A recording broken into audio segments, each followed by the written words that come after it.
Hello guys, welcome back to Blues Fans TV. You know, it's me, Sammy, and today, not the best conversation to talk about, but today we're going to be talking about potential managers that could replace Frank Lampard if he leaves. Let me just say that again, if, because he might do a madness, he might stay, you never know. But today it's not all about my thoughts and who I think will replace Chelsea. I've got some lovely guests today. First of all, I've got man like Fava, Chelsea legend. And we've got today kindly joined by us is David. How are you guys? You good? I'm all good, man. All blessed. All good, good. No Chelsea losers today, so that's why we're all smiling on this channel for once. Yeah, man. You just got to keep positive, man. That's the way forward, man. Keep positive. Yes, I like that. Mm. All right. Even if you're Lampard in, Lampard out, this discussion is something that we're all going to have to agree on. Even if you are the biggest supporter of Frank, it doesn't look good for him. So we have to start thinking about other managers if he gets sacked. So even if you're Lampard in, we just make it clear before someone who's Lampard gets really offended. I'm not saying I'm Lampard out, but it's a conversation I think we do need to have just in case it happens. There's not many managers out there. And we don't want to make the same mistakes we've done in the past. We don't want to get like another Sarri, even another Lampard if he doesn't do well. AVB, like there's so many things I can talk about. So, boys, actually, David, are you Lampard in or Lampard out? Let me ask. For me personally, I'm Lampard in. Okay, top man. Yeah, I'm Lampard in. You're Lampard out, right? No, I'm Lampard in, man. Oh, you're Lampard in? Okay, so we're all Lampard in. Yeah. Okay, I'm bored. Like I'm supporting Lampard till he goes. But if there's a top manager out there, I would love to see him in the summer or possibly now. But okay, it's gonna make it harder because you're all Lampard in. But let's just say we wake up tomorrow, or even when this stream ends, we look on Sky News and we see Lampard's been sacked or he's left, whatever. Mm. Who is the man you want to see take over this club, or who is the man you think who can save the season? David, let's start with you.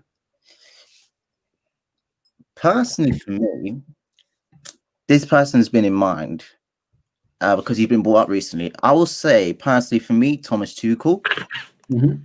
I think he will make a very good replacement for Lampard if that's the eventuality of the whole situation. Just because I like his style of play. I like his attacking style of play, especially when he was at PSG. He got the best out of, in my opinion, he got the best out of Mbappe, the likes of Neymar, and then Di Maria that's there. And he's just managed to get the best out of these groups of players just to play an attacking form of football and just get to work really well together. And he's had a lot of experience in terms of, managing the Champions League, obviously helping PSG to league titles. So he's my personal choice for me. But if we don't get too cool, I wouldn't mind Allegri or a Simeone. Mm-hmm. Okay. All right, you're not going to like this, but this is just my opinion, and I don't disrespect yours at all. Tuchel is another Sarri, is another Lampard to me. Yes, Tuchel has more experience than Lampard, but has Tuchel won the Champions League? No. Has Tuchel won a top national Premier League? No. So why is he more qualified than what we've got right now?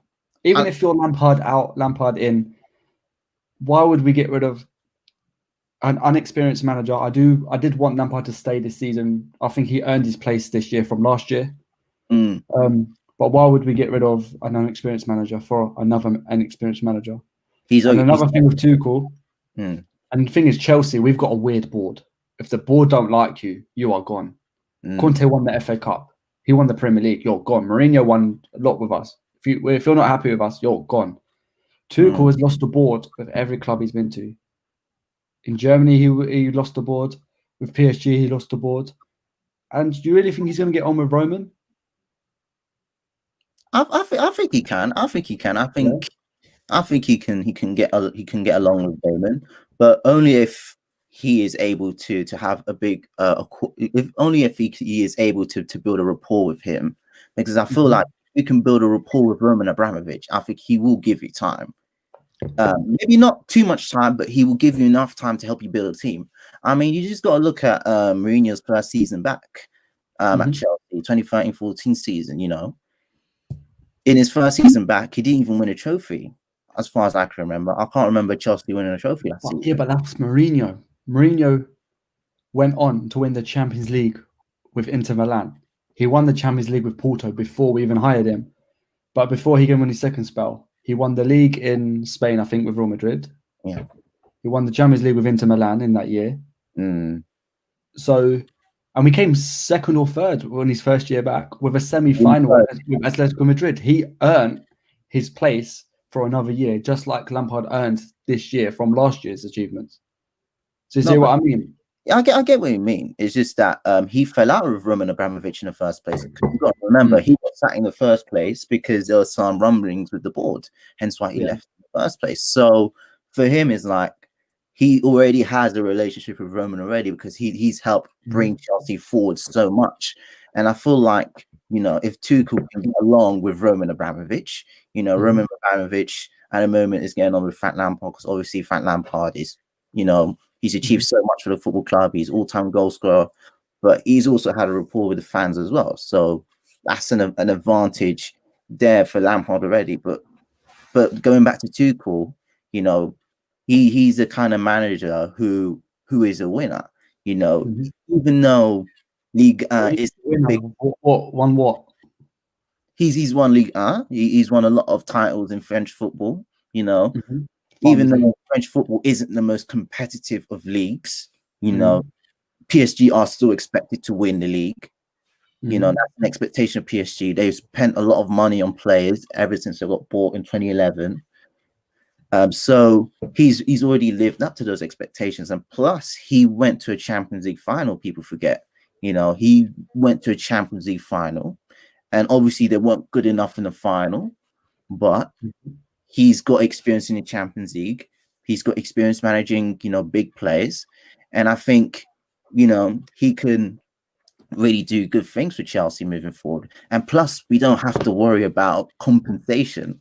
And that's another thing I want to get into as well, because let's say, for example, Brendan Rodgers, you know, because I've been hearing a lot of talk that people want Brendan Rodgers as well. You know, Brendan Rodgers, you know, he's got a lot of experience in the Prem.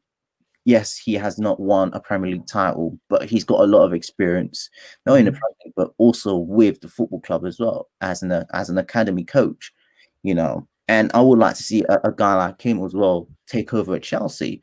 But the problem is that would he leave Leicester to come to Chelsea? And if he was to leave, we would have to pay Leicester City a lot of money just to bring him out of his contract. So for me, with Tuchel, it's a win-win situation because you don't have to deal with that. You can just deal with the manager, or if the manager or coach has an agent behind him, you can just deal with those two, and then you can just keep it moving. That does sound good. But the only thing is, when you say Tuchel, don't worry if I'm coming to you in a sec.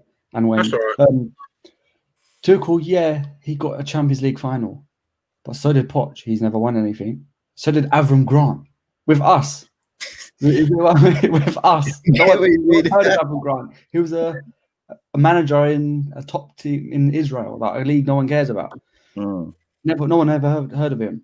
So, and don't forget, we've got this dodgy team. Kai Havertz was supposed to be this wonder kid. Timo Werner was supposed to be this top striker from Germany. And if Frank Lampard can't get this team firing up, how can we expect Tuchel to get this team to fire up when he can't even get Mbappe, Neymar, and them other players PSG have? If he got sacked at PSG with probably one of the best teams in the world, probably top, maybe third best team in the world, second best team in the world, with the youngest best team in the world, in my opinion, how the hell do we expect him to get players like, I don't know, Jorginho, Kovacic, and Mason Mount? I love Mason Mount, but these are not world-class players, or maybe Mason Mount might be world-class in the future. But if Tuchel can't do that with PSG, how the hell how can he do this magic at Chelsea? And that's what scares me. That's why I think we need a top manager who's managed the best players in the world, who's won the best trophies in the world, so he knows the ingredients to make a football team world-class, and that's what Chelsea lack of. If you look at the history of Chelsea Football Club, after 2004, Mourinho just won the Champions League with Porto, so he's not a nobody. He's one of our he is the most successful manager at Chelsea Football Club history. Scolari was probably the only big manager that flopped, and the reason why I'm saying that, AVB came as AVB came what? Europa League winner of Porto. No one cares. Yeah. Flopped at Chelsea, not experienced enough. Who came after that? Di Matteo.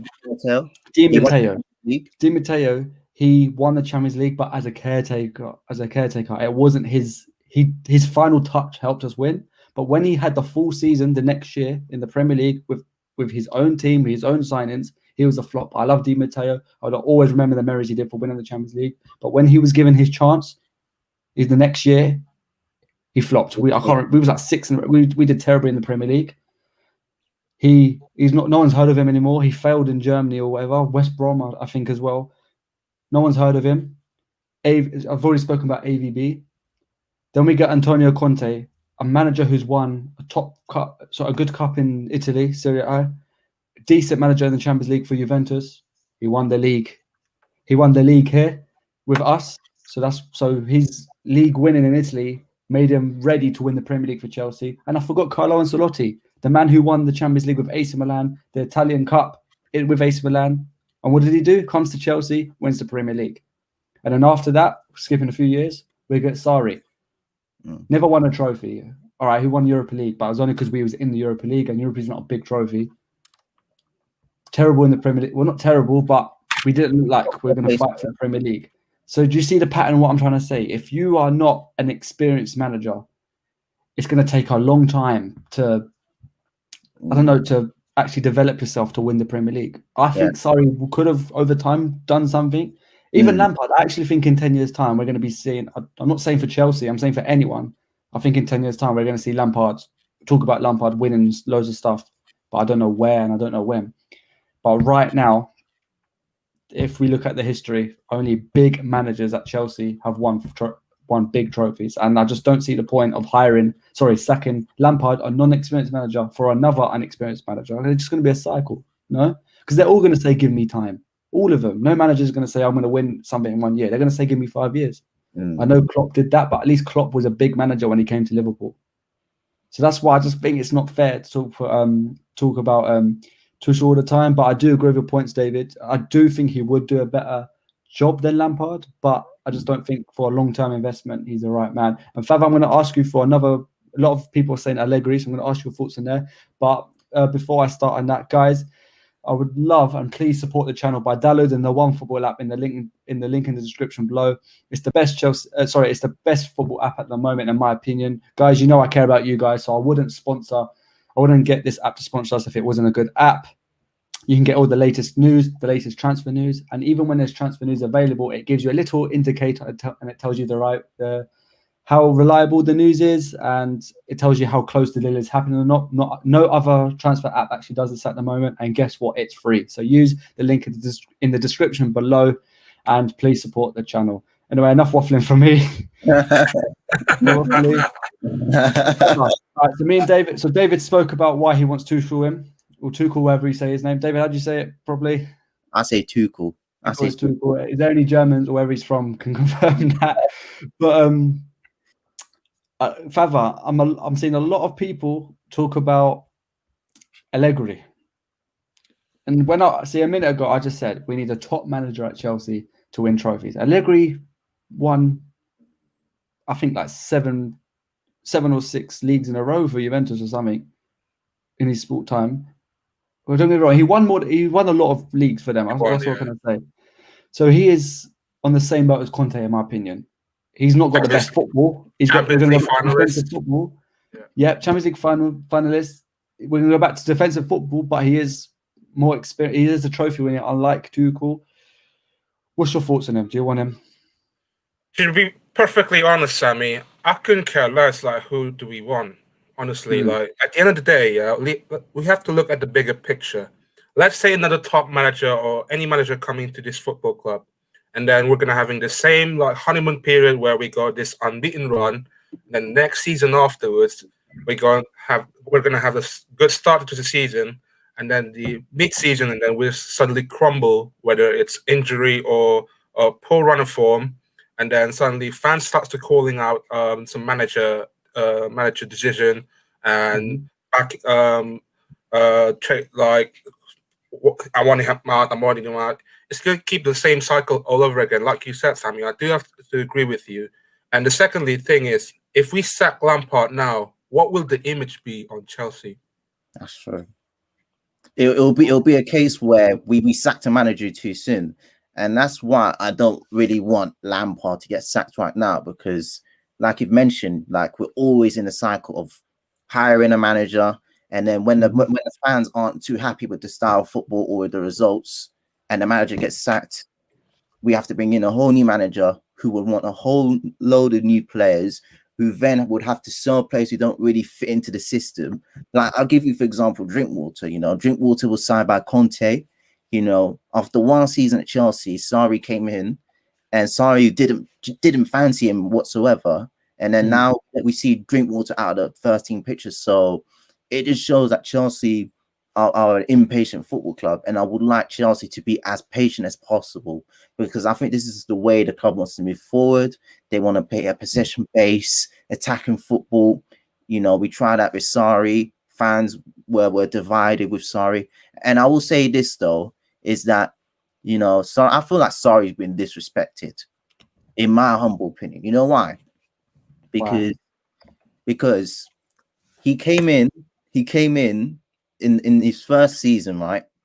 Bearing in mind he hasn't got the biggest of backings from the club, in my opinion, right? And he's brought in like players like Jorginho and Kovacic and Higuain in the January transfer window, right? He gets us to 2 cup finals and a 3rd place finish.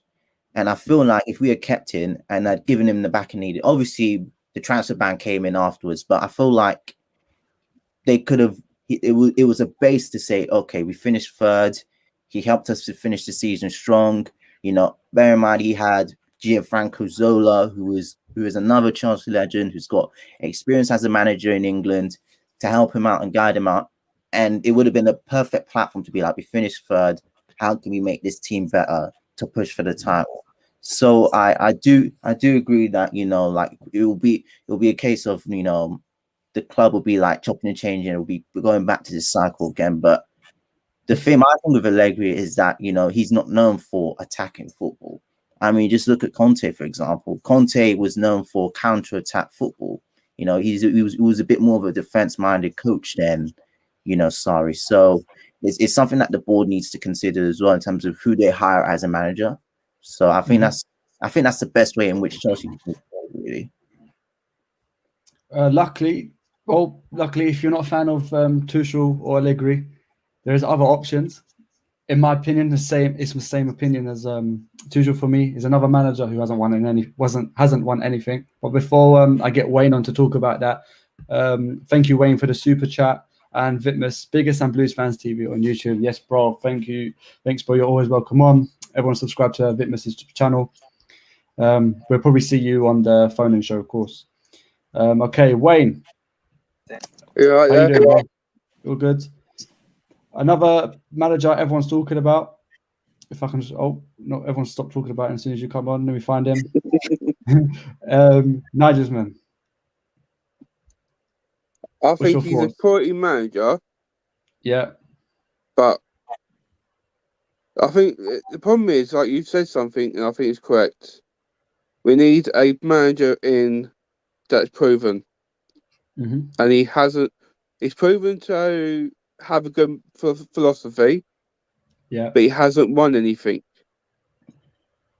Yeah. And if I'm wrong, I'll be corrected. But he's a quality manager for what he's done for Leipzig and the way he plays.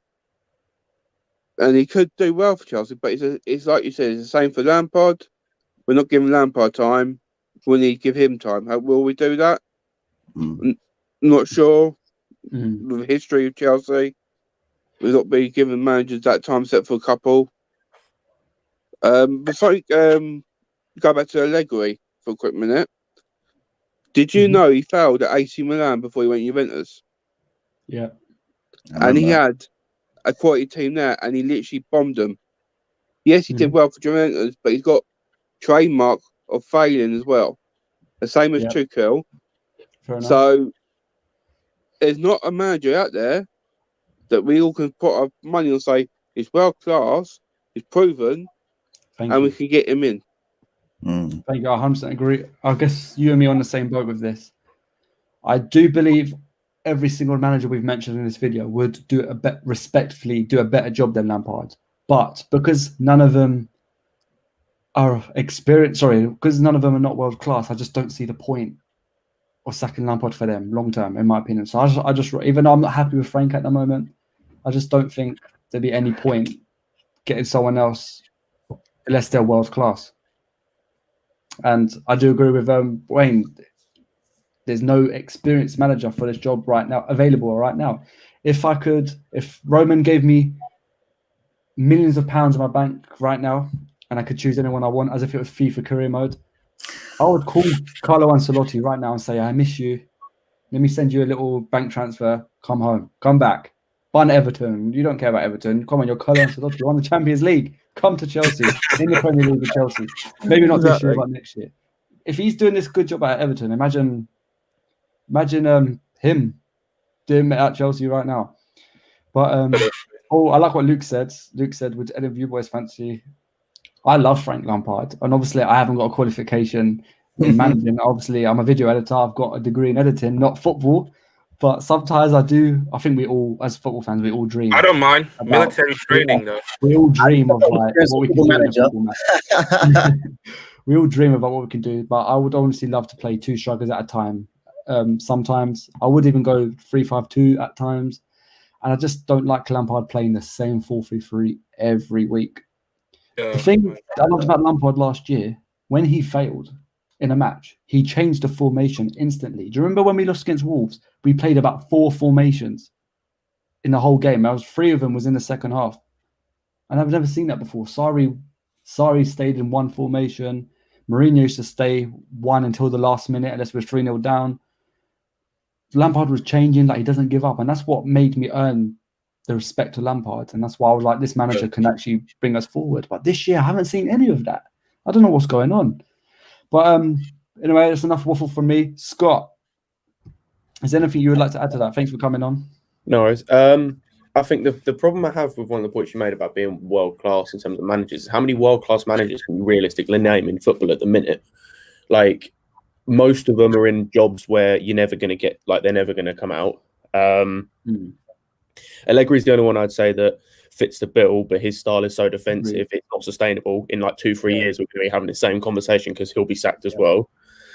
So the thing is, for me, is I'm then going to go and look at a manager who we can build on something, has got the tactical mindset to kind of switch things up, to play a certain system that has shown that system can work, and will be able to work with the players. So that's why, for me, like managers like Nagelsmann, Hasenhüttl, I think would be perfect, because you can see from everywhere they've gone that they've got a clear way of playing in mind, and even if they have a clear way of playing, they're not afraid to switch up and change. Look at Nagelsmann at the minute. Like, you go and look at the PSG, the Leipzig team that plays most weeks. You've got players playing all over the shop. You've got centre backs playing right wing back. You've got centre backs playing centre mid. CDMs playing centre back. You've got cams playing striker. Like, it's all over the place.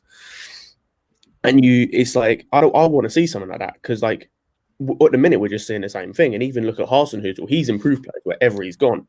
For me, like, the thing with Tuchel is, yeah, tactically he's a good manager, but he won't be here in 2 years. I can promise you that. He's falling out with the players or the board or both. Because at the minute he doesn't get his own way, he throws the toys out the pram. It's Conte all over again, just with the not as much pedigree.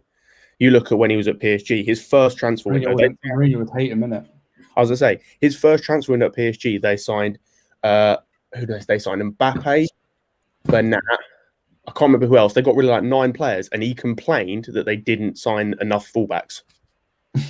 Like, and then as soon as he didn't get what he wanted in this window, just gone in the summer window, he went and made a point of, like, so he wanted a centre back. They didn't get a centre back, so he took one of the CDMs they bought and played him centre back just to make a point. Like, and as well, just a final point. Anyone seen the Demba Ba interview he did after the Istanbul game? Yeah, especially if he did that in England. Especially how big the Black Lives Matter movement in England is. Tuchel would have lasted a minute. I think the Chelsea board would have sacked the Chelsea manager on that day if that happened with us. I think. I'm not very familiar with the interview. What happened with the interview? After the game, like it all kicked off and everyone like it got cancelled and then started again. Then Lampard did an interview with some channel. I don't know what it was, and he basically came out and said that he had massive respect for the PSG players because they could have just said we want to play on, we want to carry on, and he basically said I only have a problem with one entire person in the whole thing. And the interview asked who he was talking about. He went the manager. He said he basically had a go with the Istanbul players and the coach and said it was their fault. Said they instigated it.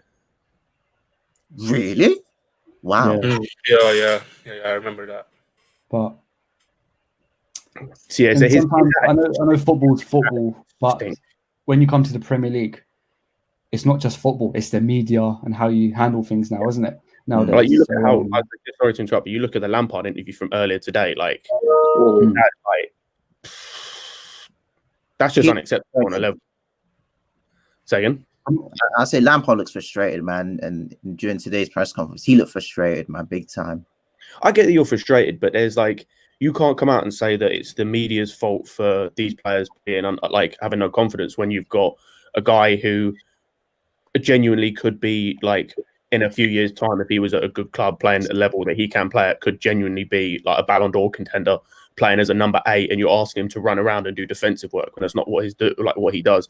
You got a guy who's our best winger at a minute, barely playing and being scapegoated. Like and then you're also expecting them to have confidence. It just doesn't happen. I think that's one. Personally, for that reason, that writes him off for me. Because forget the board, he doesn't do like the board. I just think the media will kill him, the fans will kill him. I just think he's trouble. The image could be looked bad on Chelsea itself, though. Exactly. Yeah, one journalist would twist it around because we've already got a bad name with racism in that club. So I can just imagine saying, people twisting words to say we're going to support it. Rival fans would run with that. Like every other fan in the league would just run with that. Just setting himself up. That's true. But that's one of the risks that Lampard took when he came in as manager. Sorry to cut you off. That's one of the risks that he took as manager, because when they announced that Lampard would be manager, I'll be real and I'll be honest with you, I wasn't 100% for Lampard to take the role. You know why? Because I knew something like this would happen, because he's an inexperienced manager. Like you guys mentioned, that Chelsea need a top manager to handle or to develop players at the football club. He's a club legend, and if things doesn't go well for a guy of his experience, obviously he had one season at Derby already. With his one season already, he might be taken advantage of. I mean, like the media could take advantage of him. Even the board could take advantage of him for his inexperience, because it's like you're new to the role, you're new as a manager, you're a club legend, but you don't have much experience managing at a top club, and people are just gonna rip him apart. But he has proven me wrong in terms of what he's able to achieve. But I think, like you said, there's no point for him to blame the media and everything else like that, because that's what comes with the job. And I think if he can't, like one of the people on TalkSport mentioned that, if he's gonna complain or do that, then he might as well not be in a job. So it's like you've signed up for this job to do this, and you can't really complain if the media are going to be like this. I think, to be fair, he was the right option last year to be signed because of the type of the type of season we were going into. Realistically, no one else is taking that job. You're coming into a job that's got a transfer ban, can't sign anyone. Their best players leaving. They're just coming off a massively toxic season. Regardless of how well we did, it was massively toxic. You've got a bunch of youth coming through. Like pretty much no one's taking that. The only problem is that you've then, realistically, he should have only been here for that year, for that transition to be take the club from where it is to in a good position and then give it to the next manager. Only problem was he's not leaving Derby, who were in a good position at the time, to come here, regardless of how he feels about Chelsea. That's just stupid to leave a job you're comfortable in to go to another job just to be interim for a year. That's just stupid. Unless you're purely in it for the money, which you'll probably get a big payout, it's just stupid. I've been seeing a lot of comments about the assistant managers, and That could We're work. talking about Jody Morris, but it's Frank Lampard's job to choose the first 11. It's Frank Lampard's job to do the tactics. Why is people blaming Jody Morris? And I'm not saying that because he subscribed to us. Big up Jody Morris if you're watching, and because you follow us. But it's Lampard's fault, and I've never ever seen an assistant manager ever get blamed in any football club. I remember when we came 10th with Mourinho, no one was talking about Rui. Why is it all suddenly Jody Morris's fault? And people forget. This is in my opinion, yeah. I actually think Jody Morris could have done a better job of Lampard, and I'm saying that because Jody Morris, in my opinion, is the best ever youth manager at the club. He won the Youth Champions League. We've never seen that before. He won the Premier League, FA Cup. I thought that alone made Jody Morris a more suitable manager for the team. And this half of this team is the youth team anyway, Jody Morris's youth team. So I don't actually understand why everyone's gone against Jody. And you know what? Saying that, if Frank Lampard did leave today, I would love Jody Morris to take over to the end of the season and then get someone big in the summer, because I think this is Jody Morris's team. Tammy, Mount, Reece James, this is his players. And then talking about youth, because a lot of people don't know this, Brendan Rodgers used to be Chelsea's youth manager just before he did like work experience with Jody Morris. With Jose Mourinho. And a lot of comments have been saying, I'll get up in a minute, a lot of people have been saying in the comments, Brendan Rodgers, because not only he's Premier League proven, he's going to win a cup with Rangers. He's going to kill Celtics. He's going to kill Celtics' streak in the league. So it could be. It could work. He hasn't won anything, but would you not have him? What's your thoughts on that, Brendan Rodgers? I have him, but he won't. He'll never come. It's already like based on comments he made about the club. I think it was definitely while he was at Liverpool. There might have been extra comments he made while he was youth team manager. He's never going to get Mourinho's at Tottenham. Yeah, no, but I'm saying Roman won't hire him. It's not a case of he won't get him. He won't take him. Like, I'd love to have him in. I'd definitely take him, but he'll never come. I just don't see his style of football either suiting Chelsea, because I can't see. I think his system's good, but I just don't think Roman would say, "Yeah, I would like that system to be our team." Yeah, that's not. Would you say? I would say Leicester's the closest to us, no? Because Vardy's that fast striker that just wants to run, and I'd say that's what Werner wants to do. And then we've already got half the Leicester team anyway. Got Kante and Chilwell and Drinkwater, but Drinkwater's gone now, isn't it? But I don't know. I think Chelsea need, historically, Chelsea need a target man. I think Chelsea are better off with a target man than with a mobile striker, and I think that's something that I've noticed out of Chelsea in recent years. Like, if you've seen the players like Morata, that you could say Higuain to an extent. All these players, all these strikers, big strikers, even Shevchenko, Kazman, who came to the football club, they were renowned goal scorers at their previous clubs, but they haven't worked out Chelsea because they don't really suit the system. And I think the reason the likes of Drogba, Costa, they've succeeded is because Chelsea do well with a target man. I think a target man who can be physical with players, a target man who can cause problems in the box, but also a target man who can link up play as well. So I think our target man is what Chelsea needed. And I think had Chelsea signed Lukaku a couple seasons ago, who knows? Maybe we would be in a better position. But only time will tell, man. I think a target man, moving forward suits well. I think that's hence why I want Giroud in the team, because he can do that. He can link up play. He's strong. When you say target man, are you talking what do you mean? Because when I hear target man, I tend to think of a Crouch type player. That's the only player I can get in my head. I can't get out of my head. So you're talking a hold up player, or are you talking anything extra? Because I wouldn't necessarily class Lukaku as a target man. He can hold the ball up, but if you look how he's playing it into Milan, it's a lot of running with the ball as well. I think someone who can hold up play. I think hold up play is key, because if you look at the way the Chelsea wingers are, they don't really unless it's Olivier Giroud on the pitch, they don't really link up the strikers like that. And then the strikers, they get frustrated because they're not getting it in the areas. I'll give you an example, Morata. When he was at the club, Like Morata was more of a fox in the. He was more of a player who can header in the box, more of a fox in the box kind of striker. But the reason why he didn't really score as much is because he wasn't really known for his hold-up play. He wasn't really known for being physical on the box, and because of that, like his confidence sort of went.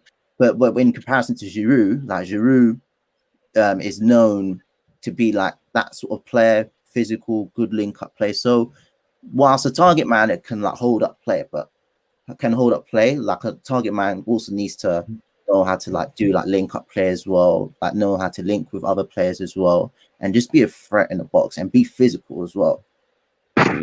I think someone here said target men are the thing of the past. I don't necessarily think they are, but what you consider as a typical target man, I think, it's they've got to have a bit more about their game. It's you can't. Like, Giroud's probably the only one you can say is still around, and he's 34. Like apart from that, I think they need to have a little bit more about their game, like the Lukaku, like Haaland as well. Like he can hold the ball up and whatnot, but he's also good with his feet. He can take it around players. He can do a bit more. So I think the problem is we're moving into like an era where the typical target man just doesn't really exist anymore. Well, guys, I would like to quickly invite a very special guest, a Blues Fans TV legend. He started as a little cocoon on YouTube, and now he's turned into a big butterfly on his big channel. I'd like to big up Evertese, MAH. Bro, how you doing? Hey, bye guys. What are you saying? What's cooking up in the building this evening? It's good to be here, man. That's good. It's good Last time I saw you, you was filming on your iPhone on a terrible quality video, and I look at you on a nice camera with a Chelsea backdrop. Yeah. Literally, now we've got like light boxes and stuff. I'm not even in my usual studio back in London. I'm just in Ireland for a bit now while you man are in Tier 5 doing madness with Boris Johnson. Do you know what I mean? Right. But it's been a while, man. It's good to be back.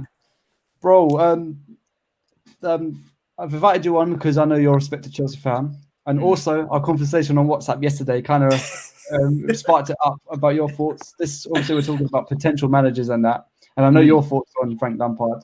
So would you like to share with the world? Yeah. I mean, look, brother, he's still up there. Do you know what I mean? He's still up there. So it's tough for me to admit it. But for me, I just feel like in recent weeks, I can see that he's out of his depth. And I feel like the recent quotes in the media, whether he's right or wrong, going at the players in terms of the way that he acted today of Liam Tooney, it's not the relaxed, composed, calm Frank we're used to dealing with. He seems to be he seems to be a little bit under pressure. He seems to be a little bit nervous, like he knows that what situation he's in. And for me, when an Athletic report is dropping 35 minutes, 5 minutes really after the Man City game, when you're seeing the players that not really playing for him as well against Leicester, and it's such a poor performance really against Fulham and Leicester, and the players are not, doing all the things that you expect from a Frank Lampard team in terms of, running the hard yards, putting in the effort. They seem to have down tools, half of them. That's when I'm starting to be like, okay, cool. The inevitable seems to be coming because they know he's under pressure, yet they haven't upped their performance against Leicester. And I'm just comparing him to other managers in the league. You can't really say with your chest that you can put him in the top 8 managers in the league in terms of ability, tactical awareness and experience and everything. So it's not even just him. It's a culmination of things, but for me, what he's going up against won't be able to get us in the top 4 because he's just surrounded by too many top managers. See, I think he's a good manager, but he's not experienced enough to have this job right now. Like I'm Lampard in for now, or until someone big comes along. But right now, I'd think we need someone more experienced to put this team in another level. But I do believe in 10 years' time, I'm going to be saying to my friends, hopefully future children, whatever, this Frank Lampard is now winning trophies. I don't know who, I don't know where or what team he's going to be managing, but I honestly believe in the future it's going to be good. But right now, we only care about now. We're not Liverpool fans or United fans that care about the future and all like that. And history, I mean, we're talking about now. Yeah. And we need to figure out if we're going to get top 4 this season. We're going to figure out if we're going to win trophies with this current team. The problem is that you don't ever, or very rarely, do you get a project for 3 years and then you hire someone who's never done a project before. You look at it if you used to run your own company and you're looking for a project manager. I've used this example a few times in the last week. You don't then hire someone with a CV who's never done project management before in their life. You know, he's only got, he hasn't got the experience to go through this freak season, which is what it is after Burnley beat Liverpool the other day and other things like that. He hasn't got the experience to have this kind of season this early in his managerial career. You look at Klopp, you look at all these managers and how many, even Nagelsmann, they've been in the game coaching and managing for a decade. Lampard did the academy coach thing with us for a few months, then went to Derby and then went straight into the Chelsea job. So there just hasn't been enough time to like really work on his own philosophy, his own systems, and really test them out at smaller clubs and build up to this level. You look at Gerrard at Rangers, you look at John Terry under Dean Smith, Arteta under Pep. At least these guys have gone under someone and learned there. Do you know what I mean? There's not enough there. So, and for that reason as well, we have to make top four, in my opinion, to become this club like Arsenal, who are okay with missing out on the top four. For me, it can never run. It can't run. It cannot run. I'm not going to sit there and even start to entertain the idea. Champions League football is the bare minimum if you want to be striving to get the best players and all this kind of stuff. So we need to, you know, for me, the sentimental thing, there's a lot there. I understand it. Like I said, he's up on the wall, but we need to think about how the hell are we going to progress with someone with this little experience? And then on top of that, a team with no experience and with a lack of characters, because this team has no bastards in it whatsoever. Mason Mount was the only player in the Leicester game who tried. Everyone else just looked weak and fragile in their mentality. And that's why, again, culmination of things, not just Lampard, but how is he going to lead a team back to a position where we can get top four when the team has no spine, no balls, nothing? They've got, if this was Diego Costa, John Terry, Ivanovic, like if it was that team, then I'd say Lampard could probably get them out of this mess because there's some characters in the dressing room. That dressing room has no characters. They have no characters. So it's a rough one, man, but it's got to be done. It's got to be done. I think it's inevitable. Yeah, I saw one of the comments. Yeah, I'm sorry to cut you off. I saw one of the comments from Roblo. I can't say it. Basically, it says football is philosophy, not a formation, and Lamps has no philosophy. And I do get what he's saying, though. I mean, like in terms of Lampard's philosophy, you know, when you talk about his philosophy, like you've mentioned that he hasn't got enough experience at the football in being a manager. You know, but in terms of his philosophy, do you guys feel like he's confused with his philosophy? Because I feel like he can get it mixed up, because 1 minute he's playing with a back three, next minute he's played with a 4-3-3, and we're just passing it sideways with no like real purpose with possession. I mean, possession is great, but if you don't know what to do with it, like, it's a bit useless. Yeah, I don't think so. I think if you look at his comments in the media after the Morecambe game, what we're playing now is what he wants to play, especially like the formation, the way we're like, maybe like, obviously not the like exact way we're playing, but with like the basics of what we're playing. But yeah, like this is the way in terms of formation he wants to play, and the chopping and changing last year, I think, just comes down to it being like the first year he wants to see like what the best formation is for these players, where it can come good, and now he's got something he wants to play. It's like sorry all over again. He just doesn't want to change it. And I think that's where the best managers you'll see either will, like you look at I'd say City and Liverpool, the only two teams in the league where they don't have to change their style of play or formation no matter what team they're playing. Every other team changes up depending on the team they're playing, depending on players in form. Even Liverpool have done it. They've gone from a 4-3-3 to a 4-2-3-1 because certain players are in form or off form or whatever. Even Pep as well. When exactly. He goes to Liverpool, he tweaks it a little bit when he goes to Liverpool because he knows Pep's done the same. He's gone to a 4-2-3-1 to have two DMs because he wanted to be a bit more defensively solid, and then it affects them stop going from an attacking sense, so he switched it back up. So it all comes down to things. It's like you look at Mourinho or you look at last season, for example, the game against Tottenham, Lampard changed it up, went 3 at the back, basically out Mourinho. This season against Arsenal, should have done the same thing again, but decided to go his own system against the team that likes to hold the ball, and they did what we should have done and beat us 3-1. He didn't want to change it up, and he didn't want to switch it up, and we're playing the same way against every single team, despite it not working. That's where it can't really work. And the midfield as well, you know, I'm not really the biggest fan of the midfield as well. I mean, like, in terms of the free midfield, like Kovacic, Mount, Havertz, especially, it just doesn't work for me, you know what I mean? Like, when I see Havertz in that midfield three, I mean, like, come on, man. Like, you got 3 attack-minded midfielders. Of course, we're going to get done out in the midfield, you know what I mean? Like the midfield is one of the biggest problems in the team because there's not enough, I would say, defense-minded midfielders who can really help out with the team defensively in midfield. And then because of that, we open ourselves up, and then we leave our centre-backs and our fullback susceptible to counter attacks, and then we get finished. You know what I mean? So I think he needs to sort that out as well in midfield. I mean, if you're going to play with a midfield three, at least have someone who can be like a holding midfielder or defensive midfielder.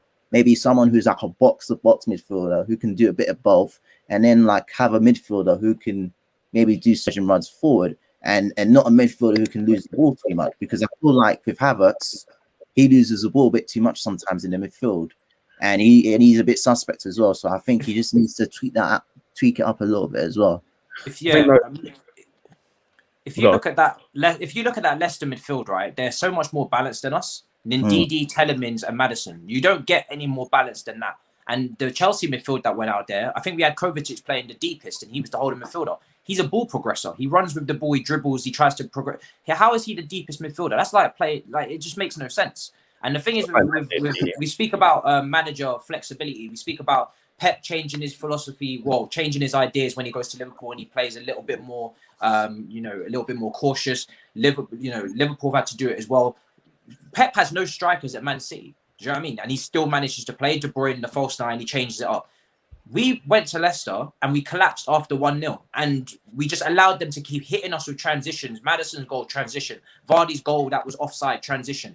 And we had no player in that midfield that was able to break that up. And again, a Lampard is going to have to use his playing experience to help him out in his managerial experience. I was very surprised against Leicester when you're playing against Vardy in particular, who's always going to be on the break, why he didn't go a little bit more pragmatic and sit a bit deeper and try and hit them a little bit on the break. You know, Leicester, if there's one thing Leicester want, is they want space in behind. They want to hit you on the break. So why did we not try and counter that and try and sit a bit deeper and say to ourselves, right, all of these players that we've got from the Bundesliga, what do they all know about? They know how to attack space. Timo Werner knows how to attack space. Kai Havertz, Pulisic, Hudson-Odoi as well, very quick, rapid player. Why have we not seen any tweak in this team when we're going through this hard period where the job is on the line? There hasn't been anything. It's just been the same formation every time. I like the stubbornness to an extent, but stubbornness usually comes from an experienced manager who's 60 years plus or 55 years plus, who's been doing that system so often at so many different clubs that is tried and tested where it's guaranteed to work.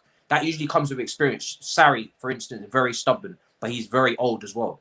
To see the stubbornness in a manager so young, who their system has not really been tested at every level, is it's spooky. You know what I mean? It's a little bit weird. It's not something that I really understand. So yeah, I just think I think we're kind of prolonging the inevitable, but to be honest, I saw someone in the chat say he's going to stay.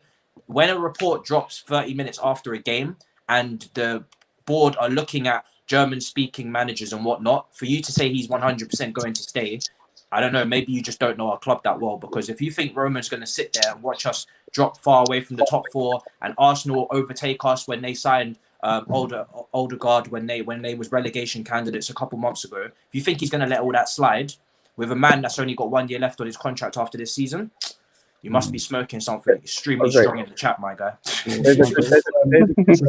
Andy to come on. How you doing, bro? You good? Thanks for coming on. Yeah. So I'm listening to what everyone is saying, and I think everyone has some good points. But like you were saying earlier, you said Lampard's being stubborn. He wasn't stubborn last season. I remember last season he would change things up to match the opponent.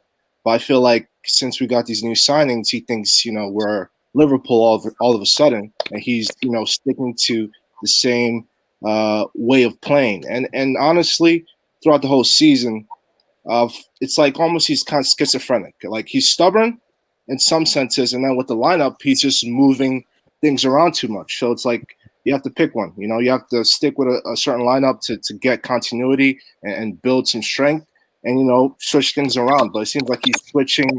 Obviously lineups, but he's not changing his tactics. So it's just a lot going on, and it just shows he's not experienced enough to really maneuver and be flexible enough to guide us to a top four finish.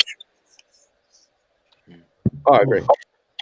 So I'll say, with the Sarri situation, I'll say it was more 60% Sarri out than in. Almost balanced.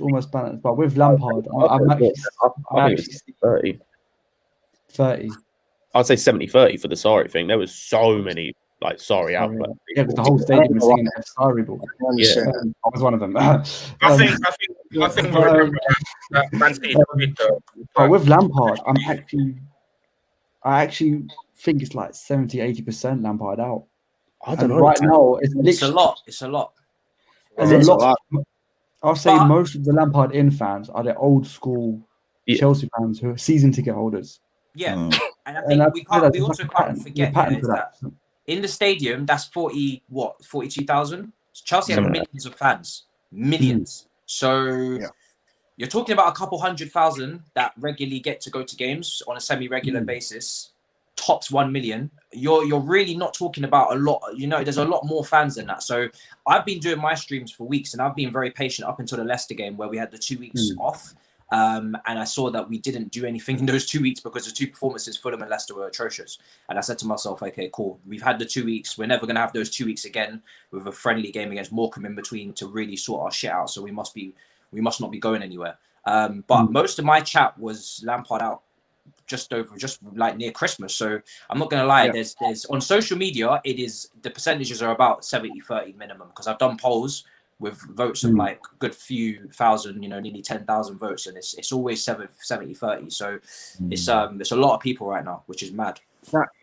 And you were saying earlier that the players weren't playing for Frank. Why is that on the players or is that on Frank himself for not being able to? It's always split blame, but we know the buck always stops with the manager. We saw it with Jose Mourinho when he lost the game to Leicester and he said the players betrayed his tactics. Mahrez cutting on his left foot and scored when he literally identified that as the main threat, not to let them do that. We've seen player power at this club before as well. We've seen in the last few days reports come out that Kai Havertz was a club signing, not a Frank one. We've seen all of this shit before. So for me, it's always shared blame. However, you don't sell a whole squad. You always just get rid of the manager. That's what happens. And it's not nice to see it happen, 100%, and I'm sick of it. However, I want to see a long-term project as much as the next person, but it's got to be under someone who knows exactly what they're doing and has experience doing long-term projects before. And then 100%, we still need to clear some of the people in the dead wood in terms of the peripherals of the squad that shouldn't be here anymore because the squad is too big. And I think that's potential as to why there's some player unrest as well. So there's a lot of stuff that needs to change. But I do thank Frank for the fact that he's managed to clear a lot of the players that I didn't really rate very highly, last summer. I feel like he really has cleansed the squad. That's the one thing I can say, squad building wise. We have a much better squad on paper than we did last season. So he's gone a long way to making us better. The next manager is going to have a much easier job playing progressive attacking football with the player profile that he's got here. You look at the players that we've got, man. We've got some really good players. We really should be making top four with this team. This conversation isn't new, though, isn't it? Yeah, but when you look at the squad, though, like I think someone was mentioning earlier about the midfield. Our midfield isn't. I look at our midfield. I'm not really confident that except for someone like Kyle. I think it's one CDM. I said this, I think yesterday or when it on one stream. We're genuinely like two players away from being a title-winning team. Like we're a CDM and then maybe another top quality centre back away from being a title-winning team. It's just our manager that, and the tactics we're playing don't reflect that. If you look at the player quality, then we have got a title-winning team. But it's because of the people I mentioned. But do you guys not remember? We've actually had this conversation for many years, but not long time ago. I remember I was talking to Eunice from when he was on 100% Chelsea on Mourinho's last year. And he said to me, Sammy, this is when we lost against West Ham 2-0. And he was like, Sammy, is it Mourinho or the players? And I said, it's both. And then Mourinho got sacked. And then we got, and then Antonio Conte came in, a manager that wasn't that known, but still decent manager. And with that very same team, with Alonso, we won the league. Like, how do you win the league with that rubbish team? And then if we look at the Champions League, that team that won the Champions League was awful. That wasn't nowhere near our best Chelsea team. Yeah. And we lost against Napoli 3-1, 3-0.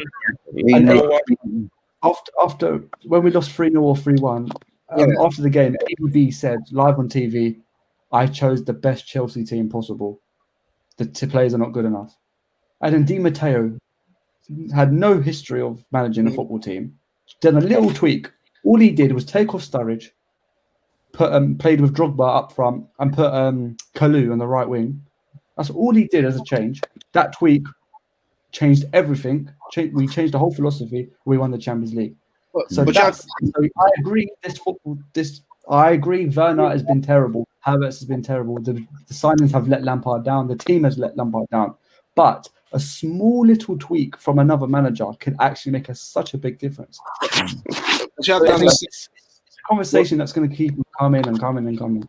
But does that say a lot about player power as well? Sorry to cut you off. Does that say a lot about player power as well? Because for me, that plays a big role as well. Because, I mean, people have said stuff about Conte. You know, when Conte was manager, there was reports about, you know, one of the ex-assistant managers, you know, speaking with the players. He wasn't too happy. And then you saw that with, you know, the next season after Mourinho won the title, there was a bit of player unrest. Do you guys think it's just a lot of player power? Because I think for me, player power has got to play a big role in this, because, you know, players can be very unhappy and they will do anything. I'm not going to say all of them, but some of them will do everything they can to get the manager out of the football club. I think it's just the way the players are today, really. I disagree, honestly, because a lot of these players are, you know, a big part of our team is youth players, and they all look up to Frank. So they're not going to turn on him in 5 games or 6 games. Like, I feel like that's drastic. So it must be maybe his tactics are working. Yeah, you know, and I think as well. Just like in any job, yeah, this is the last thing I've got to say because I've got to head out, unfortunately. But in any job, if you're under a manager where you have been in previous jobs and you've been under maybe more experienced managers, you're going to have conversations amongst your co-workers about, yo, does that guy really know what he's doing? And like I said, if you can't really honestly say to yourself that you put Frank in the top 10 of coaches in this league. So you've got Carlo Ancelotti, you've got Klopp, you've got Guardiola, you've got Mourinho, you've got all of these names, even these managers, you know, the ones at Southampton you got. Do you know what I mean? All these managers are just, as managers, they're going to be better than Frank. And that's not even disrespect to Frank. It's just respecting the position and how long it takes to get to the level that they're at, and how much experience and how much know-how and how much homework they've done, and years and years, a decade of experience can make the difference. And it's like comparing them to a student graduate in Frank, who's really, again, only got a few years in management. So these players will have conversations amongst themselves and like, how was that training session? What do you think of those tactics? And it's the same when Drogba, you know, Lampard, Terry, although they were way more experienced, they were looking at VS Spurs like, yo, what the hell is this guy doing? It's the same way. You're coming from Nagelsmann, you're coming from Tuchel, you're coming from all these guys, and you're coming from Ten Hag at Ajax, and then you're looking at Frank, and you're like, you're not really same level, bro. Do you know what I'm saying? And they'll have these conversations behind closed doors. So for me, like I said, I don't think it's them down tools in terms of like, yo, we don't like this guy. But I think at the same time, they're probably questioning a little bit, are you out of your depth a little bit as well? And it's not fair, because again, the players need to step up. I'm seeing Havertz failing to do the basics. I'm seeing Timo Werner can't even have a first touch against Fulham and missing chances galore. I'm seeing players can't even do the bare basics of football. They need to fix up as well. But we all know how players fix up, and that usually is with a new manager. And another point that I made as well, which really is only coming out a little bit now, is that this coaching staff is very young as well. Jody Morris is very young at this level. Joe Edwards is very young at this level. Hilario is not exactly a top goalkeeping coach. You know, I wouldn't say he's up there, the top echelons of goalkeeping coach, considering his level as a player.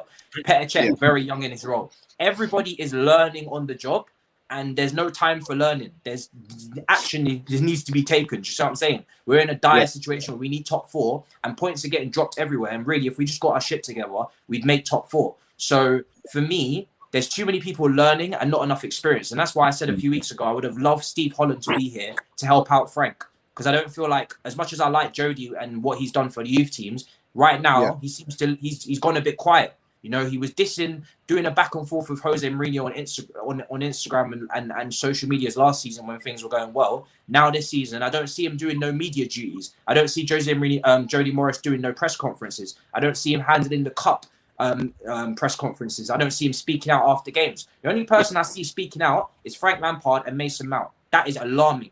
That is alarming. 2 inexperienced people in their own role. I don't see no experience talking. But when have you seen an assistant manager speak out like that, though? Oh, you've seen it at times. We've seen assistant managers. Zola used to take press conferences. You know, Zola would take a couple of press conferences for Sarri. I've not seen Jody do any press conferences. None. Because Rui, I remember, like Rui, we all know Rui for some reason, but he never spoke. Yeah, but the thing is with Jody is he's got like he can speak. Do you know what I'm saying? He's got something to say, 100%. Do you know what I mean? He speaks on socials and then deletes tweets. He's English speaking, so he's got confidence speaking to the English media. We're speaking about a guy that managed the academy teams as well. So he's been a manager himself. So I don't get why Jody is so mute. I don't get why Jody has no media responsibilities in terms of talking after games. That doesn't make any sense to me. Usually, okay, if it's not a quiet spoken assistant manager, maybe you won't hear from them. But Jody's quite a loud character. So for me, for him not to be saying anything is kind of weird. I don't get that. Zola spoke with Sarri, and it's happened in the past. Yeah. The guy under Mourinho, he would never speak because who needs to speak for Jose Mourinho? No one. Do you know what I mean? There's no one better to speak than Jose Mourinho. And that brother, you could tell. You could even just tell he was not an assistant manager who was going to talk to media. He was a tactician and whatnot. He behind the scenes type of guy. But I don't get Jody Morris not speaking publicly. That doesn't make any sense to me because he speaks on social. So yeah, it's just a lot of things for me that just don't add up. And today, Jody Morris is subscribed to Blues Fans TV, and he does follow us on Instagram. So big up Jody Morris if you're watching. And if you are watching, speak up, my brother. You to talk in the next conference. We want to hear your voice. Yeah, speak up for. Or even on this live stream, we need him on the live stream. Yeah, we'll get him on. MH, you can't get a link up with Rory, but I'll give you Jody Morris. Yo, I will track Rory down. We will do our debate at some point. Brother can't keep running. I'll chat to you man later. Rory, if you're watching, you know where I am from. Cool. Well, Matisse, it was nice to get you on, man. Thanks for coming on. But in replacement of Alex, Adam, I'm going to send you the link now. I'm going to say Alex, he goes to Chelsea with me to football games, and he's quite popular on the phone-in show now. And for a very long time, I must admit, Alex has said, I don't think Lampard's the right man. And this is when we was doing well. And I was looking at him like, nah, it's just a bit harsh. Because he was all one of the Sarrian lot and that. And I was like, nah, I think he was Sarrian. And I was like, nah, you're being harsh. And look, he's actually the first person I've gone to and was like, bro, you're actually right. So I think he's this is the perfect time to add him on. Yes, Alex, how you doing? Yeah, I'm not too bad. What you lot all saying? Yeah, man, we're good. Yeah, man, we're good, man. So, Alex, from what you've been hearing, who would you like to see? Because I know you're Lampard out at the moment. Who would you think is the best man to take over at the moment? You know what? Yeah, I couldn't give you one front runner who I can confidently say, yeah, they'll come over, do a fantastic job. I mean, every manager most managers that are being linked with replacing Lampard, you know, have their advantages and disadvantages. Like, you've got Thomas Tuchel, like, we know what he can do as a manager, but, you know, and he's available at the moment, but we all know about his temperament, and at some point he's going to get up, he's going to end up either having an argument with the board or calling them out like Conte did, or it's going to be a case of that player manager struggle that we've seen before. It's going to end up arguing with one of our talisman players, or, you know, or doing something to rile someone up the wrong way. And then you've got Nagelsmann, who's a young manager, but, you know, at the moment he's popular and a lot of people want him. But, you know, a question over his experience could be raised. You've got Hasenhuttl, who some people want. You look at what he's done with Southampton and also at Leipzig when they first got promoted. So yeah, and who I've heard Ranić being linked as well, but he's been out of a job for a couple of years, I think, and even Allegri's had a bit of a break from the game. So, you know, things do change in that time. But yeah, I can't give you one name. I mean, if I had to, then this person probably won't end up getting the job because of the comments he's made about the Chelsea board in the past. But I can't lie. Yeah, I'll be happy with a Brendan Rodgers. What did he actually say? I've not actually heard of this. Because he was he made a comment about, it was when he was in charge of Liverpool and Moses was joining on loan, and he made a comment about he can now thrive. I'm paraphrasing. It was something about thriving under playing now for a great team with great players or something along those lines. Yeah. And it ended up being terrible for them, didn't it, Moses? David dog shit. He cost him a lot of points. I remember he missed so many. Asian Moses. But guys, quickly just to stop you there. I know you're not going to hate it, but as it's hit the hour mark, guys, please support the channel, and obviously for your own benefit, please download the OneFootball app from the in the description below. It's a great football app. Let me help you out with some branding here, if I can find it. Bear with me. There we go. Guys, if you want the latest transfer news, as it is January, we've got the latest football news, transfer news, all that stuff. It's a great app. Obviously, I care about you guys, so I wouldn't sponsor an app for this channel if it was rubbish. Obviously, OneFootball is the best app, in my opinion, at the moment. And guess what? It's free. So, guys, please use the description down below, and please support the channel. I would massively appreciate it. But anyways, sorry, guys, as you were saying. Yeah, man. I was just saying, there's a number of people being linked to the job. There's not one person in particular I would like, apart from Brendan Rodgers, but I just don't think that will happen. I mean, you know, there's an argument to say that before. There's an argument to say that before Benitez came. You know, he made comments about Chelsea when he was a Liverpool manager, but I don't know, man. Yeah, it's Again, Sammy, the Alex pointed out earlier about the new manager coming in. What if, like, the question is that we're going to be asked, like, will Roman back the new manager by giving by giving the new manager the luxury of getting his players in and change the team around, you know? I've heard someone on these speak, no one said it. I've heard about Deschamps might be coming to Chelsea as an interim boss till summer. Didier Deschamps from France boss. Really? Wow. What's he like as a club manager? Where was he before? He done alright for Marseille before he got them in, I think, Europa League and that. And then France come calling and he took the job straight away. So he's on level with Sarri. He's had a decent managerial experience, Didier Deschamps, you know. He was at Monaco, Marseille. Yeah, so I think to get his name known, because I only really know him as the World Cup winner. And to be honest, I think I would win the World Cup if I had Mbappe and all them players. Well, he did play for Chelsea for one season, so I don't know. That might qualify him as a role, really. Yeah. I think he got Monaco into the Champions League final. Because he has got a few racism history of racism and stuff. So, like we were talking about earlier, I was saying with Tuchel, with the Tuchel and the Dembaba incident, people were saying the Premier League media would thrive on that. You don't think it would be the same with Deschamps?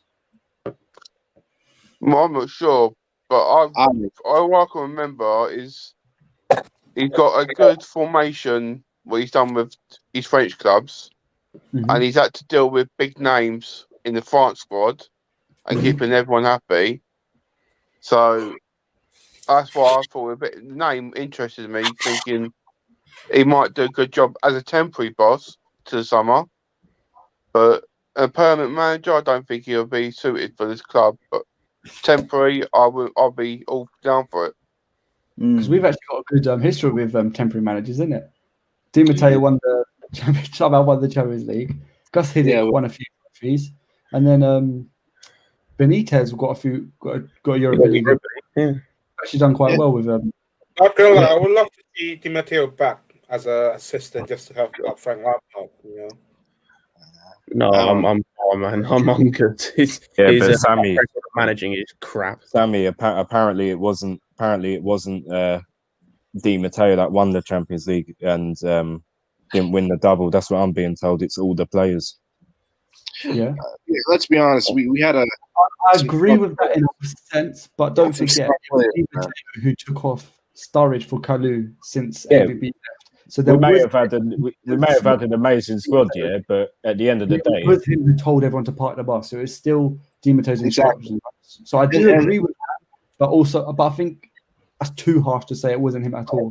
That's what I'm saying. It's very easy to sit there and say, "Oh, well, it's not the manager, it's the players." But then the moment something goes wrong, all of a sudden it's the manager again. Yeah, I guarantee you, United fans, half of them probably want Solskjaer out. Yeah, At the moment, it's not Solskjaer, it's the players. But then when they go and lose 2 or 3 in a row, all of a sudden it's Solskjaer again. It's Maguire out. I know. Like if you listen to some of their players or some of their fans, sorry, like Sarkhan was saying on Lewis's stream earlier, the Premier League preview show, that he understands at the minute that like he's still Ollie out. He understands just at the minute that the players are playing well above their skin. That like they've got some quality players digging them out of holes. But he's under no illusions that like Ollie still isn't the guy. And he said that if they had a world-class manager, he thinks they could win the league rather than just be challenging. No, so of course. They still know that it's not, even though they're doing well, they know there are improvements to be made. And Ollie, at the end of the day, is not the final kind of where they need 100%. 100%. I don't think he's a great manager, but what I will say is I just find it funny how a lot of Chelsea fans laugh at him, go around calling him a PE teacher when at the moment they're above us. You can't really criticize Ollie and see this season through rose-tinted glasses when we've got Lampard as a manager at the moment who let's be honest, hasn't been up to scratch. We can sit here, defend him all we like or argue against him. He hasn't done well enough. Sorry, Alex, just to pause you there. I'm just going to answer this comment. Tuchel would be perfect. He took PSG to the final, but bro, that's such a fake. Avram Grant took Chelsea. No one heard. Don't lie. No one heard of Avram Grant from Israel. No, he took our team to the Champions League final. Pochettino has not won a trophy in his life. He took Tottenham to the Champions League. It's about the end goal winning. It's not about that Champions League final and that run is so like such a fake narrative. Like they go out in the quarterfinals if it's not for Mbappe and Neymar. Then we're not talking about Tuchel as a Champions League final. Yeah, they should have not qualified in the group stage, isn't it? I was going to say like it's not even that. Like also as well, if he's so great in the Champions League, why are they getting beaten by United this year and whatnot and all that, and like why they're getting beaten by Leipzig and whatnot? I think they got beaten by Leipzig this year. I could be wrong, but yeah, and it's like they don't pass the quarterfinals without Mbappe and Neymar. So. What is this myth about Chelsea needing reinforcements? Half the people saying Lampard now needs new players and reinforcements. We're all given a transfer window 7, 8s, and 9s in the summer. Now all of a sudden, shit's hit the fan, and we're back to blaming. It's like I said before. We've had times where we needed good players. We've won trophies with a terrible team, and the only difference was changing the manager. AVB got sacked. We won the Champions League. Jose Mourinho got sacked. And he's a better manager, and then somehow Conte with that same team plus Alonso won the Premier League. So it just makes a big difference what a manager can do. I love Lampard, but I do believe a small change from the system, everything can change. Yeah, that's the thing. I think if we were seeing a change in system and like him trying to change things up, I think a lot of Chelsea fans, like for me, I've said this, I genuinely don't care about top 4 trophies, nothing. I'd happily finish 8th or 9th this season as long as I saw a progression in where we were going. I could go, right, I can see a system that he's trying to play. I can see a way of playing that looks like it can progress. I'm willing to like give him time, but I'm not seeing any of that. And then we're finishing 9th or 10th. Like we're not seeing anything where I can go, yeah, fair enough. Despite where we are, I can give him time for that. Like, I'm genuinely serious. In about a week or two, we could be in the bottom half of the Premier League table, and we were laughing at Arsenal for being in that position. Exactly. And Scott, you'll know as well that a lot of people, when you turn around and say, "What convinces you that we will turn it around?" When they say Lampard, they'll give you the same old. He's a Chelsea legend. That is a reason. Or it's trust the process. Not logic. Yeah, or trust the process, which no one knows what the process is. As to why he can turn it around. Well, what have you seen, especially within the last couple of months, that will make you think Lampard will turn it around? This has taken away any of the love you have for him as a player, legend, anything. What have you honestly seen on the pitch within the last, say, 1, 2, even 3 months, I'll go as far as to say, what have you seen that makes you think we will actually get in the top 4? Yeah, I haven't seen anything. Fulham plays very outside this moment, honestly. Fulham, sitting at 19th or 18th. I watched a game against Manchester United, obviously, for Loftus-Cheek. I like to see his development. And these guys they actually had his identity. They were playing fluidly. And I'm thinking, like, what if Chelsea could play like that? And it's really shameful that, you have to look at Fulham playing better than us at this point. I was going to say, like, after the Arsenal game, you go and watch the Arsenal game we played. The game they had next was Brighton. I saw Brighton, who are a relegation threatened team. If Brighton had a striker who could finish, like who was in form and was scoring. I know Morpai's got a few, but if they had a proper informed striker, they're winning that game. They outplayed Arsenal, and then just got like Arsenal just had a really good moment, a few really good moments of attack, and they scored. And it just comes down to 5 moments, but they were better than us against Arsenal, and it's just embarrassing. That's a relegation threatened team. That's down to the manager. Yeah, he's got to go. He's got to go. In terms of reinforcements, though, I will say one thing though. I do think Chelsea need they need one or two more players. It's not full scale, but it's like a CDM. God Almighty, we need a CDM. Oh, we do. Chelsea need a CDM. We've been crying out CDM for about 4 years since Nemanja Matic left. Yeah. I left a big The hole. question I'd turn around and ask is, why didn't we buy one? I think a left back as well. A left back would do as well. I don't think the likes of Marcus Alonso and Emerson. I don't think Chilwell's works. I Yeah, think but Chilwell's he needs a backup, right? Yeah. I think Emerson's a good backup though. Emerson's a decent backup. There's someone who can come in for max 10 games across a whole season. I'm talking at all competitions, like 10 games across a whole season. Team not really going to fit Emerson. Chilwell's not going to think. Chilwell's not going to. If I play Bads next week, Emerson's going to go. No, but okay, that's where then Lampard has to switch it up. It's the same thing with other players where you go, they have a bad game, they come out almost regardless of who you're playing. Obviously, if you play like a City or a Liverpool or something, then fair enough. But like, even if like you're playing like I don't know, like you're playing like I was about to say Bournemouth, like Southampton, and Chilwell has a bad game than the week before, throw Emerson in there. Like show him that he can't have a bad performance. Show him that they have to be pushed. Yeah, that's that a lot of the times. I don't know if random players in. I don't know. Just go on, bro. No, I was just saying because I don't know if I agree with just chopping and changing players. Sometimes players need time to play themselves back into form. Like if they have like 3 or 4 bad games, yeah, you can switch it out. But you know, if they have one bad game, I think you should give them some time because Lampard's made too many changes to the starting lineup this season. And I felt like it's messed up our flow. You know, even after that Tottenham game, you know, you dropped Tammy, you put Giroud in. Giroud has one good game, and then after that, you know, once he goes into the starting lineup against Everton, we saw our form just tank. So I think he sometimes does too many changes. He should just keep the same starting lineup unless someone is doing like really, really bad. He can take them out, but you know, you have to be consistent, you know, in keeping players, you know, in the team. So. That's my opinion. Can I ask, with all your panel, Yeah, go on, man. can everyone give me a reason why Rudiger was played instead for Zuma? Long ball. So I still can't understand. Lampard was full of praise. I don't know. I don't know why. I have an idea why he did it. Because Rudiger can actually play balls out of the back. Like he's better at giving those, you know, long passes. You know, Zuma isn't really good. Zuma isn't good at that. But still, I would take Zuma any day of the week because he actually, you know, has good, strong aerial presence. And I think we had like maybe 3-4 corners in that game. And, you know, why wouldn't Zuma, you know, be in there? He's our top like set piece attack person. So saved us so many times, isn't it? Yeah. It makes no sense, honestly. You know. To answer Mohammed's question, Sammy, has Lampard ruined our players? No. I wouldn't for me. Look, everyone's saying, no, he's playing players in the wrong position. I agree. But is it Lampard's fault Werner misses 1v1s? And no, silly chances? No. Is it Lampard's fault Havertz gets henched out by every midfielder and defender in the Premier League? No. The system no, I wouldn't say he's ruined them. I wouldn't say he's ruined them. I'd just say he's not utilising them properly. If there was a different system in place, right? I guarantee you'd see the best out of Havertz and other players as well. Yeah, Werner has missed chances that are unforgivable, not down to Lampard himself.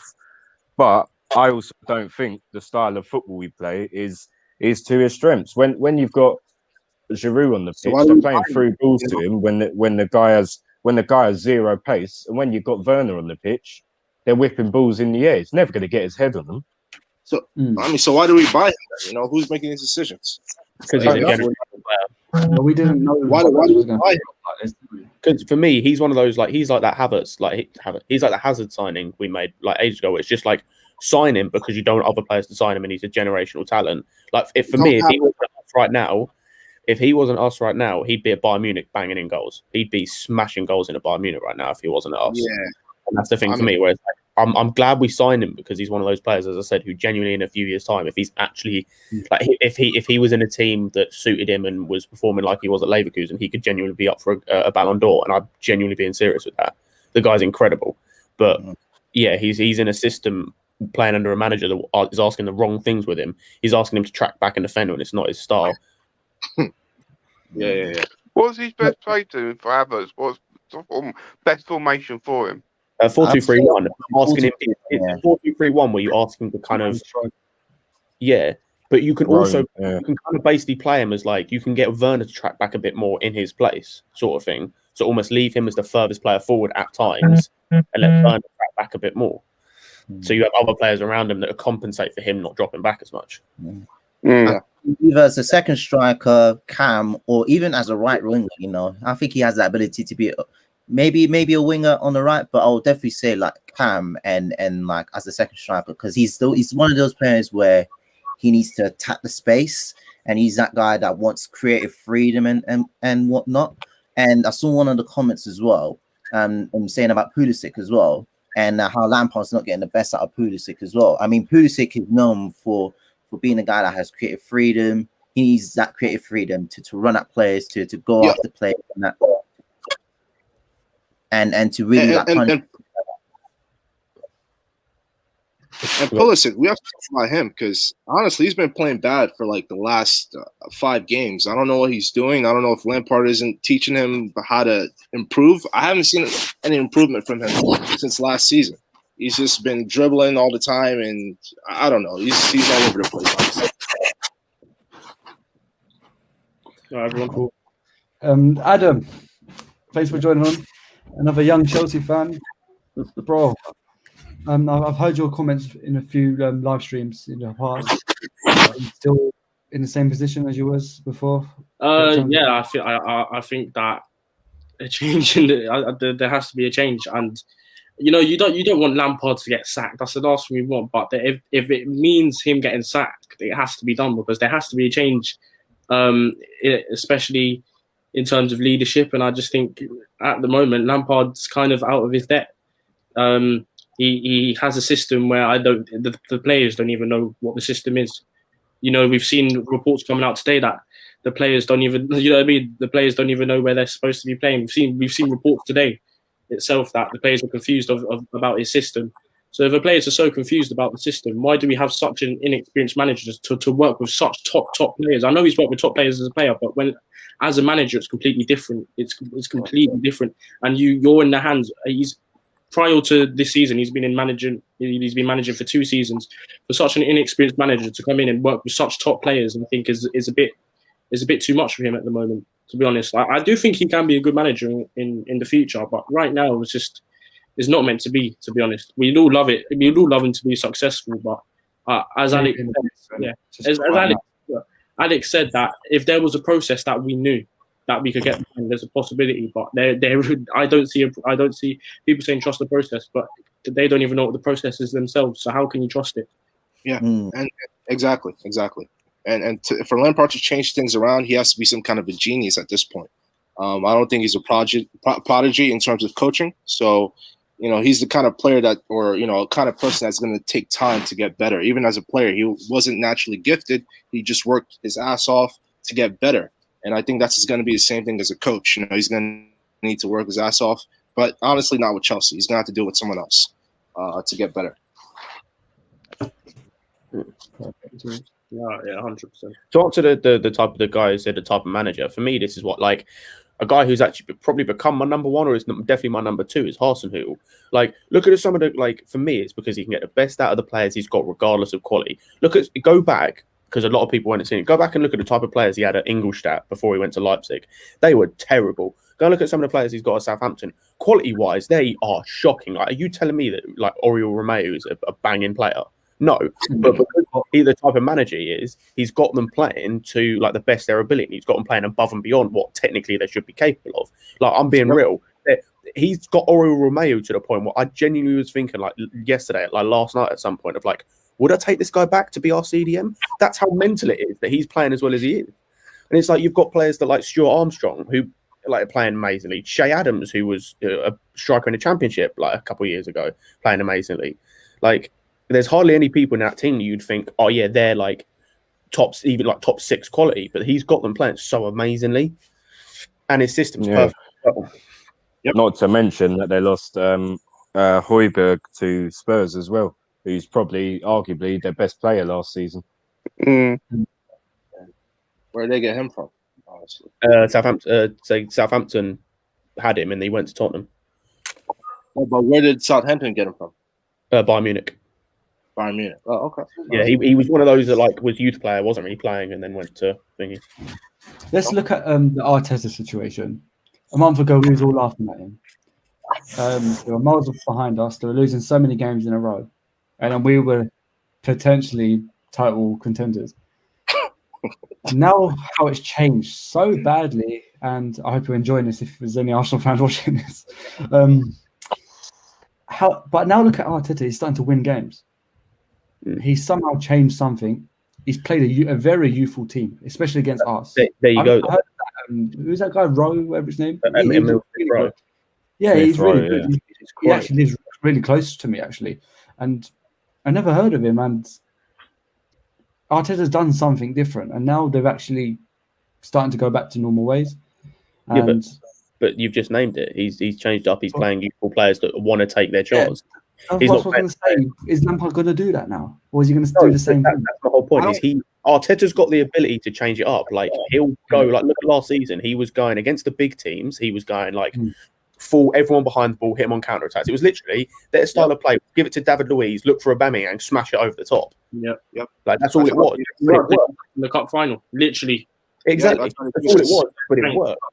He's able to switch it up. Like for me, Arteta's a much better manager, and I think can become a great manager. He's right at Arsenal. What's the second trophy? No, it's the trophy. The Charity Shield has never been a trophy, right? Of course, so let's put that argument to bed now, because the Community Shield is not a trophy. Not a trophy. You're here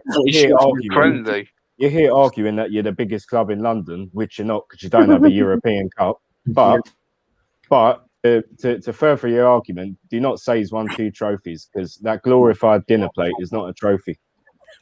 I guarantee you, it's going to be in those comments there, just trying to go at us because of that. You know, big man team. Troops is going to be on us.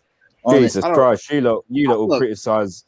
All these Arsenal fans criticise Tottenham for celebrating the Audi Cup, and you're here celebrating the Community Shield. They're both at the end of the day. They're both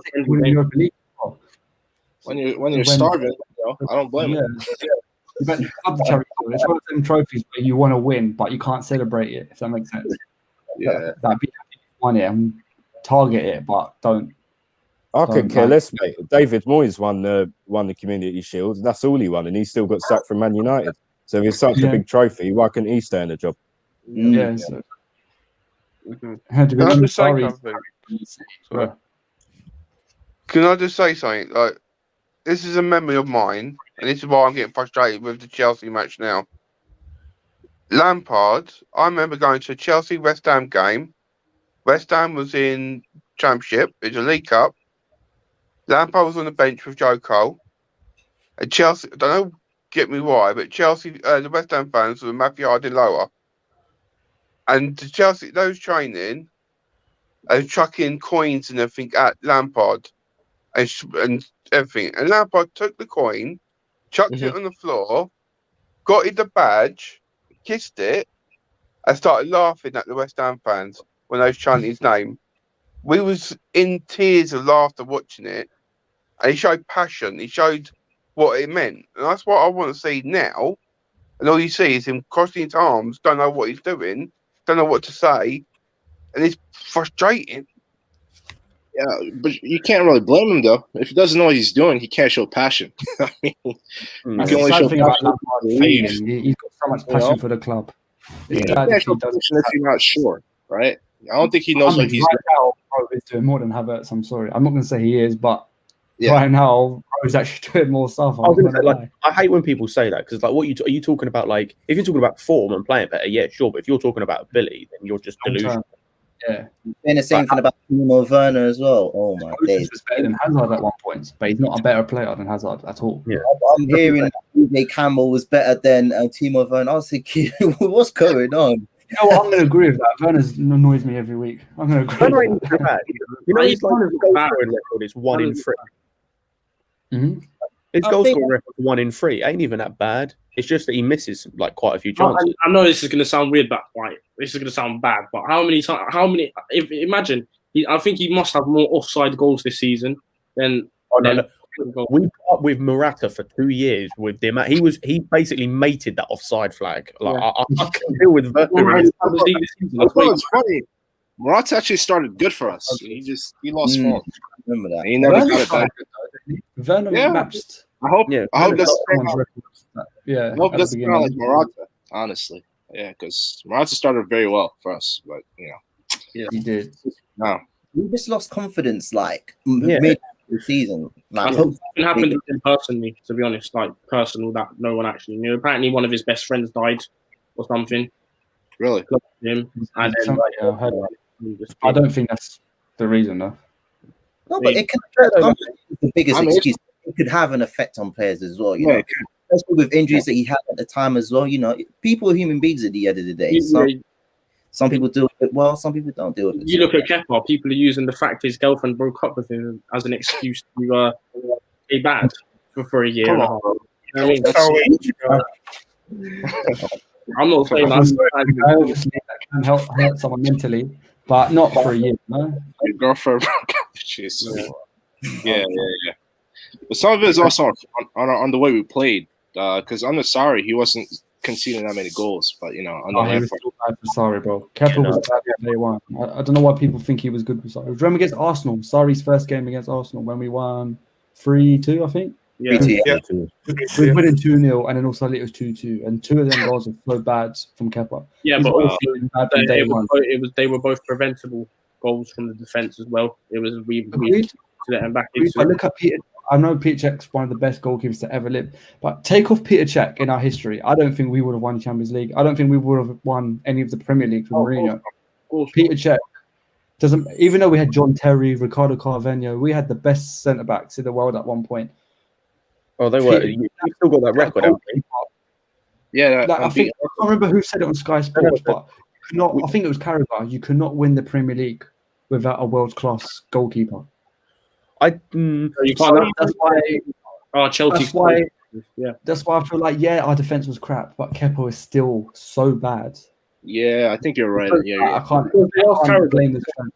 They asked Carragher. Yeah, because all our Premier League winning sides had. Yeah, they asked Carragher. Mendy's not a big player. Look how much he's improved. I think he's decent. We said this like special though, and look how much he's improved. I think he's my favourite signing this season, Mendy. But there's a reason why he's 28 years old and we've not heard of him. He's not a big player, but he's doing a good job. So it just shows. Imagine if we had a world-class player, how much. I think that's the thing. I think he's like. I'm not hating on him, by the way. No, I think I've heard a couple of people say like, "Do you think we need a new goalkeeper?" And I think yes, in the sense of like we could do better. I think if you're looking at like what we need, like say in the summer, he's like a new goalkeeper is like 4th maybe on that list. It's not the biggest priority anymore. Where the season, we need a CDM first, and then probably it's like a world-class centre back for whenever Silver League, and then it's probably a goalkeeper or maybe one other position. But But when did Liverpool get Alisson? That was last season, right? It was the same year we got same reason we got Kepa, because they broke the record for the most expensive goalkeeper, and then we broke it. Oh, okay. It was the same season because he made a mistake in the first game. Yeah, I see. I would have gone for Jack Butland at that time. I was saying he's dipped so much. Like if you go and watch him, he's gone so downhill. Yeah, but at that time he was a Chelsea player. He was crying for that Chelsea role, but he didn't want to be a sub goalkeeper to Courtois. That's the only reason why he didn't come. Yeah, no, I respect him for that, because you don't want to be that guy on the bench, innit? At the same time, Scott, with Kepa, when he came, I'm not going to say who, but someone's dad who that's very close to Chelsea. Oh, and that guy. Can I just say what's mad? the one you know that he said to sign instead of him is also now playing in Chelsea just for the other club. And I think he came from Lille originally. But someone at the club, who me and Scott, the daughter of someone who we know at the club, that person even said Kepa's too small. And this person's with a goalkeeper coach degree in that. And this person has said Kepa's too small. And this is like before the season started last year. Because they told us this after the City game where there was that chance, the Gundogan chance that he couldn't get. So there's so many issues, I think, in the board as well at Chelsea that wasn't there 6 years ago. And it's a shame we somehow dips like this. What was our director's name? What was his name? The guy who just left. Could that be something? Could that have something to do with it? I forgot the. Yeah. Could that have something to do with it? Like, why were our transfers? Well, I think some of the transfers wasn't at the club at all. I mean, let's be honest. I think Chelsea fans didn't really rate him that much anyway. I think he was one of those people that was in charge of like the transfers, and then like Marina was like in charge of like actually finalizing the signings, but he was not really cool, man. I mean, he did have a bit to play in terms of some of the transfers, but I think ever since him leaving, there's been like speculation as of who will take his role, X, Y, and Z. But I think for now, I think the roles they have behind the scenes, they're fine for now, but you can't rule out someone who can be like a technical director or a director of football. I think it's a big role in itself, but at the same time, you don't want the director of football, the technical director, to overrule the manager, because then this causes problems. Yeah, I think to be fair, the one thing I will say about Marina is she has an uncanny ability to get like good transfer fees for absolutely terrible players. Yeah, look at Marina. That has been amazing. To get 100 million for a player who had a year left on his contract. I'm not even thinking about that. I'm thinking about we're getting what was Morata like 50 mil? 50 million, something like that. Like Bakayoko would get a fee for when Napoli we're getting like 30 million for Bakayoko.